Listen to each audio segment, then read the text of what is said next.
Beda nasib. Wow, kata itulah kita sematkan untuk dua pemain timnas Indonesia, yaitu Bang Jai selaku kapten timnas dan juga Kevin Dix. Yang mana kedua pemain ini beda nasib, guys. Dimana Bang Jai harus puas terdegradasi setelah mengalami kekalahan menyakitkan atas tim kuat yaitu Juventus. Di sisi lain, Copenhagen berhasil menjadi juara, guys. Wah, ini menarik ya. Jadi memang kita ketahui sebenarnya Kevin Dix ini musim terakhirnya. Musim terakhirnya dan juga bakal pindah ke Mönchengladbach di Liga Jerman. Dan ini menjadi kado manis lah ya di penghujung karirnya di klub Copenhagen ini yang udah lama dia bela. Akhirnya dia bisa memberikan trofi. Padahal Copenhagen ini sebelumnya dalam perburuan gelar ini udah tertinggal poin ya sebenarnya dengan Midtjylland ini kan. Tapi tak kenapa di penghujung laga dramatis sekali mereka berhasil meraih gelar juara.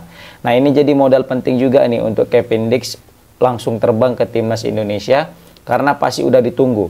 Karena kebetulan Sandy Walsh cedera, kayaknya nggak akan mungkin main ya lawan lawan Cina dan lawan Jepang. Maka dari itu Kevin Dix menjadi harapan tumpuan terakhir untuk bisa memperkuat timnas Indonesia khususnya di fullback sebelah kanan.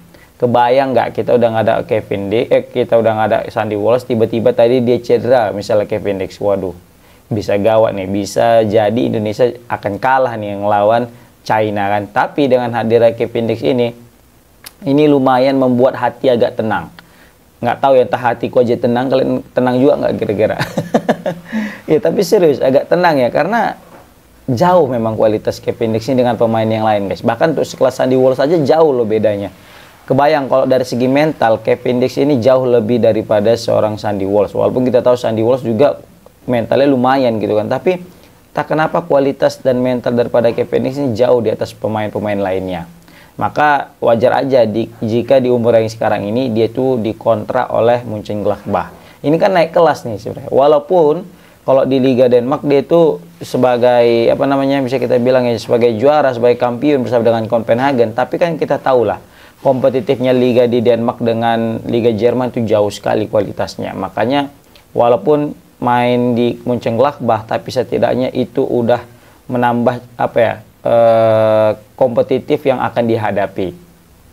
Ini juga menarik sih karena dia nanti akan jumpa dengan Bayern Munchen, Borussia Dortmund, kan, Leipzig, itu kan klub-klub yang bisa kita bilang klub yang high class lah dan punya pemain-pemain bintang. Nah, kebayang kan kalau misalnya pemain kita sekelas Kevin Dix ini bertemu dengan pemain bintang, gile.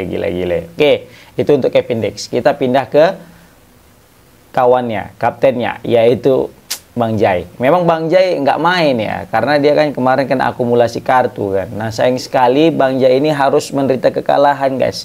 Dan mau nggak mau, Venezia ini yang baru aja promosi harus terdegradasi. Padahal kemarin mereka udah sempat itu keluar daripada zona degradasi, tapi kemarin sebelum pertandingan melawan Juventus mereka kalah. Nah, ketika mereka kalah inilah di sini mereka langsung tergusur karena kebetulan pesaing-pesaingnya kayak Empoli, kayak Lecce itu berhasil meraih kemenangan pula. Makanya Venezia pun tergusur dari peringkat 17 dan langsung terjun ke peringkat 19. Ya kan? Beda hal dengan Monza. Monza ini udah dari dulu memang nggak niat main ini kayaknya. Udah lama, udah berapa sebelum pertandingan terakhir juga udah dinyatakan degradasi. Nah, yang gacornya lagi Lecce ini. Lecce betul-betul ngelece lah. Kenapa ya kan? Dia tuh lawan Lazio loh. Lawan Lazio itu kan sulit sebenarnya, apalagi main di stadion Olimpico kandangnya Lazio gitu kan. Tapi mereka berhasil menang, guys. Ini aku ngelihat kayak Liga 1 gitu. Kayak Liga 1. Bedanya mungkin Venezia ini kurang teriak mafia kayaknya. Iya, karena gini. Kenapa tiba-tiba Lecce jadi kuat gitu kan? Apalagi lawan Lazio gitu. Tiba-tiba mereka langsung kuat gitu kan. Nah, Empoli juga di pertandingan sebelumnya juga tiba-tiba langsung kuat. Nah, Venezia ini aja nggak kuat nih. Kenapa ini? Waduh. Tapi kalau misalnya aku ya, menurut aku, tapi terserah menurut kalian. Kalau kalian mungkin ada pandangan lain bisa komen di kolom komentar. Aku udah memang mikir Venezia ini memang layak sih untuk degradasi. Kenapa? Bapuk kali strikernya, serius. Kalau di lini belakang masih oke lah. Ya bukan gara-gara ada pemain kita ya kan, Bang Jai. Tapi ya bisa kita lihat lah. Bang Jai itu betul-betul menjadi pembeda di lini pertahanan. Nah, tapi kalau pertahanan aja bagus tapi nyerang yang nggak bagus sama aja kan.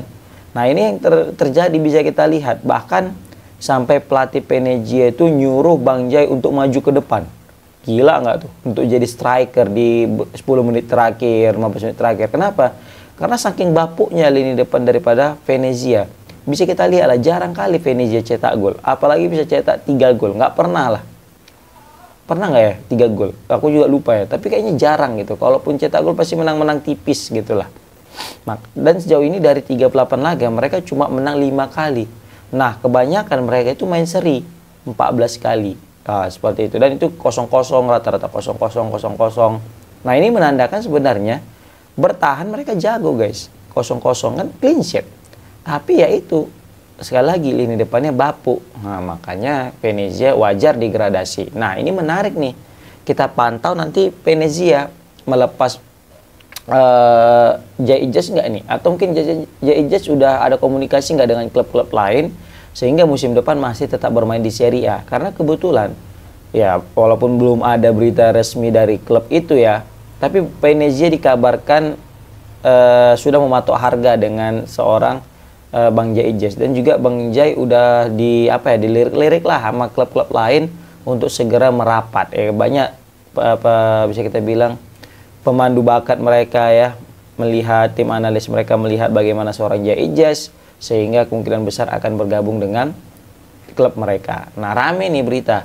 Ada Torino, ada Bologna, ya kan, bahkan sampai Inter, bahkan sampai Milan. Tapi apapun itu yang penting dia bertahan aja di Serie A. Mau apapun klubnya menurut aku nggak masalah. Yang penting jam atau bisa kita bilang menit waktu bermain. Karena sama aja kalau dia main di Inter sama AC Milan pun kalau nggak dapat waktu menit bermain, kayaknya kurang lah. Lebih baik dia main ke Como atau kayak Genoa atau Verona kayak atau Parma, Lecce sekalipun nggak masalah, tapi dia starter terus setiap harinya. Nah, itu lebih baik ketimbang sama sekali jadi penghias bangku cadangan seperti itu. Nah, udah beralih kita kepada kita beralih dari Kevin Dix, baru juga Bang Jai. Sekarang kita masuk kepada Miss Hilgers. Miss Hilgers akhirnya bermain lagi melawan AZ Alkmaar ya di lanjutan playoff UEFA Conference League ya, bersama dengan FC Twente. Nah, kali ini agak ngeri nih. Ya kan, aku pikir bakal nggak main lagi lah ini nanti nih seorang Miss Hilgers kan. Kenapa? Karena di menit 7 atau menit 8 palanya udah diperban gitu kan. Udah kayak witan awak lihat, diperban-perban kepalanya. Terus masih main. Makanya aku bilang salut juga lah, walaupun banyak sekali cercaan kepada seorang Miss Hilgers karena penurunan performa katanya kan semenjak gabung timnas. Tapi bisa kita lihat dia memang orang yang paling dibutuhkan, guys. Jadi penurunan karir pun masih tetap jadi starter. Karena memang pelatih tahu Miss Hilgers ini punya kualitas gitu kan. Hanya saja memang beberapa pemain mungkin mengalami hal yang sama. Tidak hanya dia, banyak juga pemain yang sama mungkin mengalami penurunan performa seperti itu. Ya kan? Karena apalagi dia silih berganti cedera. Terus cederanya nggak habis-habis. Ketika udah belum sembuh pun dipaksakan main.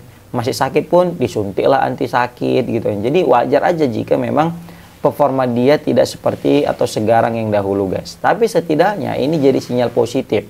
Dengan mainnya Miss Hilgers sampai di menit 70-an ya tadi itu.